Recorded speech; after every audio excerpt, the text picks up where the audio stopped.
Bismillahirrahmanirrahim. Assalamualaikum warahmatullahi wabarakatuh. Di sini saya, Nisriya Dewi Ardianingrum, akan mengulas sedikit materi tentang sejarah dakwah. Pertama, pengertian sejarah dakwah. Sejarah dakwah yaitu bagaimana orang-orang di masa lalu melakukan dakwahnya, yang mana kita bisa pelajari dan replikasi yang berhasil dalam berdakwah dan kita bisa meninggalkan yang gagal. Makna sejarah dakwah adalah peristiwa masa lampau di mana umat menyeru, memanggil, mengajak umat manusia kepada Islam dan juga untuk mengetahui reaksi dan perubahan yang terjadi setelah dakwah dilakukan. Yang kedua, yakni manfaat mempelajari sejarah dakwah, yaitu yang pertama, untuk mengetahui bagaimana strategi dakwah pada masa para rasul. Kedua, untuk menentukan sikap dengan bercermin dari masa lalu. Yang ketiga, untuk mengetahui kemajuan dan kemunduran dakwah dari masa ke masa. Selanjutnya, untuk menentukan perubahan dan prediksi apa dakwah di masa yang akan datang. Yang ketiga yaitu dakwah Nabi dan Rasul sebelum Nabi Muhammad SAW. Kapan dakwah Islam itu dimulai? Ada dua pendapat mengatakan permulaan dakwah itu di masa Rasulullah SAW. Yang kedua mengatakan permulaan dakwah itu sejak diutusnya Nabi dan Rasul. Lalu ciri-ciri dakwah sebelum Nabi Muhammad SAW yaitu pertama, mengajak untuk mengesahkan Tuhan atau bertauhid kepada Allah. Yang kedua, bersifat mahaliyah atau di kawasan tertentu. Ketiga, pola zaman dahulu yaitu kemenangan bagi orang-orang yang beriman. Jika tidak beriman, akan datangnya azab. Ketiga, diceritakannya Al-Quran dengan bahasa yang variatif. Yang keempat, yaitu dakwah di masa Nabi Muhammad SAW. Nabi Muhammad awalnya berdakwah secara sembunyi-sembunyi, sekitar 3-4 tahun. Beliau berdakwah itu dengan perhitungan dan dipertimbangkan secara matang, secara tahap demi tahap, pelan-pelan, sabar, dan ramah. Beliau ketika mendapat penolakan di Mekah, beliau hijrah ke Madinah, di mana di Madinah itu beliau tidak hanya mendakwahkan Islam saja, tetapi beliau membangun tata negara, tata hukum, aturan-aturan yang harus dipatuhi. Lalu beliau pula menggunakan cara-cara yang sabar dan tidak dengan kekerasan. Beliau berdakwah bermula dari lingkaran kecil, yaitu lingkaran keluarga dahulu, lalu teman-teman, semakin meluas. Dan di saat ini yang dapat kita ambil dari sejarah dakwah Nabi, yaitu harus dengan kontekstual, persuasif, tidak agresif, ramah, sabar, berakhlak, toleran, dan tidak dengan kekerasan. Dakwah pada masa Khulafaur Rasyidin, yaitu Abu Bakar, Umar, Utsman, dan Ali. Mereka dipilih melalui musyawarah dan mereka memimpin selama kurang lebih 30 tahun dengan ciri futuhat Islamiyah, yaitu memperluas wilayah kekuasaannya. Pada masa Abu Bakar, perluasan wilayahnya ke kawasan utara, yaitu Bahrain dan sekitarnya. Beliau memimpin selama 3 tahun 2 bulan. Pada saat Umar, yaitu kawasan wilayah perluasannya, Irak, Iran, dan sekitarnya.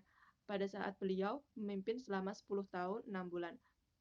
Dan pada saat Utsman, beliau cara berdakwahnya dengan mengajak hidup zuhud. Dan wilayah kekuasaannya itu Barat Afrika, Siprus, dan sekitarnya. Masa itu organisasi modern sudah ada, dan masa Abu Ali bin Abi Thalib, yaitu beliau meninggal pada usia 58 tahun dikarenakan dibunuh oleh Abdurrahman bin Muljam, yaitu seorang hafiz. Dakwah pada masa dinasti Bani Umayyah. Dinasti itu sendiri artinya kepemimpinan yang dilakukan secara turun-temurun. Bani Umayyah ini sampai Asia, Afrika, Spanyol, Cina. Mereka tidak hanya meluaskan wilayah dakwah Islam, namun juga membangun peradabannya, seperti bangunan-bangunan besar, pusat-pusat keilmuan yang melahirkan tokoh-tokoh penting itu lahir di sana. Namanya dinisbahkan kepada Abbas bin Abu Halib. Jadi masih ada garis keturunan dengan Nabi. Pendirinya itu Abu Abbas As-Sofah tahun 132 Hijriah, dan Abbasiyah berkuasa atau memimpin selama 5 abad, sekitar 500 tahun. Perluasan wilayahnya mencapai Afrika Utara, Andalusia, Romawi Timur, kemudian India. Masa keemasan terjadi pada masa Harun ar-Rasyid. Negara yang makmur, keamanan terjamin, luas wilayah terbentang.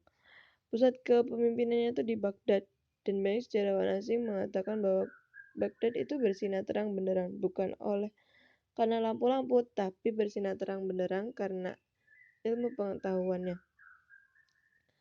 Pada masa Harun ar-Rasyid, ada yang dinamakan Baitul Hikmah, yang menjadi epicentrum kemundurannya karena persaingan antar bangsa, kemerosotan ekonomi, konflik keagamaan, perang salib, dan serangan dari Mongol. Dakwah di masa Turki Utsmani ini didirikan oleh bangsa Turki dari kabilah Oghuz ini. Tokohnya yaitu Utsman bin Ertugrul. Memerintah selama 7 abad dengan ke-38 sultan. Masa kejayaannya Muhammad al-Fatih pada masanya yang menaklukkan Konstantinopel, ibu kota Romawi Timur, pusat agama Katolik. Militer dan persenjataan di masa itu kuat dan tangguh. Kemundurannya karena wilayah kekuasaan yang sangat luas dan tidak mudah untuk mengatur. Penduduk yang heterogen, pemberontakan tentara Janissaries yaitu semacam komposisi masa lalu, krisis ekonomi, dan budaya korupsi, dan terjadi stagnasi ilmu pengetahuan. Dakwah pada masa Wali Songo. Ciri dakwah Wali Songo yaitu dakwah bertahap dan pelan-pelan. Pesantren itu merupakan warisan Wali Songo. Pesantren itu adaptasi dari pola pendidikan Hindu-Buddha dan belajar agama pelan-pelan yang butuh waktu lama dengan diajari oleh kiai. Lalu, tugas-tugas para wali songo itu berbeda-beda. Sunan Ampel salah satunya membuat peraturan yang islami untuk masyarakat Jawa. Dakwah di Asia Tenggara memiliki 3 kata kunci, yaitu ramah, damai, dan toleran. Karena Islam masuk di Asia Tenggara tidak melalui peperangan, melainkan melalui jalur perdagangan, perkawinan, pendidikan, dan ajaran-ajaran tasawuf, yang mana di Malaysia dibawa oleh Syekh Abdullah Yamani, dan Islam di Malaysia cenderung lebih formal. Dan Brunei Darussalam dibawa oleh Syarif Alif Ulama dari Taif, dan itu Islam di sana cenderung statis dan tidak dinamis. Jika di Thailand, Islam berpusat di Patani, Yala, dan Sangkala. Secara ideologi, Thailand itu sangat beragam. Selanjutnya yaitu dakwah di Cina dan Afrika.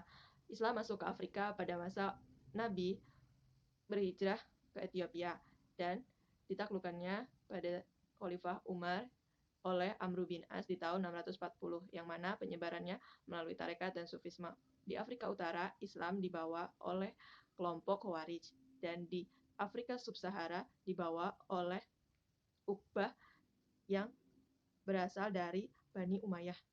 Islam di Cina masuk melalui jalur perdagangan, selain itu melalui kekuasaan militer dan pendidikan. Pada saat Khalifah Utsman mengirimkan 15 delegasi ke Cina yang dipimpin oleh Sa'ad bin Abi Waqqas, yang mana Cina di bawah kekuasaan dinasti Tang, dan Kaisar mengizinkan mereka untuk membangun masjid, dan pada saat itu pasukan Islam menetap di Cina. Dakwah di Eropa, Amerika, dan Australia. Di Eropa melalui Spanyol oleh Tariq bin Ziyad, dan Islam tidak dominan di Eropa karena melalui jalur peperangan. Islam diduduki di Spanyol pada Khalifah Al-Walid tahun 705-715, itu dari Bani Umayyah, dan di Amerika dibawa oleh budak Afrika, dan yang berperan penting pada saat itu yaitu Malcolm X yang memiliki organisasi Nation of Islam. Di Australia dibawa oleh imigran Timur Tengah yang bekerja dan mulai menetap dan membangun masjid dan pendidikan di sana.